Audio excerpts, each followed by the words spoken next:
अगर आपका content video quality बिल्कुल नेक्स्ट लेवल है और आपकी ऑडियो क्वालिटी मेरी क्वालिटी की तरह है, मेरी ऑडियो क्वालिटी की तरह है, तो आपकी वीडियो भी कभी भी वायरल नहीं होगी। इसलिए इसका सोल्यूशन मैंने आज किया है अपनी वीडियो के लिए। मैंने मंगाया एक नया लेवलर का माइक जो मैंने परचेज किया है लोकल मार्केट से।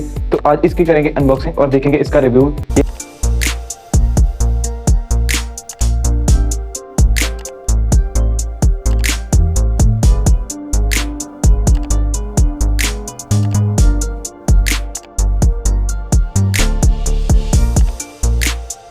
तो ये है हमारा माइक्रोफोन, लेवलर माइक्रोफोन। तो कहते हैं इसको अनबॉक्स।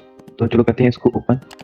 तो हमने कर लिया इसको ओपन। तो अंदर से ये देखो, नीचे अंदर से पाउच निकलता है और अब हम इसे करते हैं ओपन। तो अंदर से ये देखो मैनुअल और एक स्पंज भी है, इसे फेंक देते साइड में। तो ये देखो हमारा माइक। तो अब हम इसे मैं मोबाइल के साथ अटैच कर दिखाता हूं। तो अब मैंने ये माइक को कर लिया इसके साथ अटैच। तो आप देख सकते हैं इसकी वॉइस क्वालिटी कैसी है।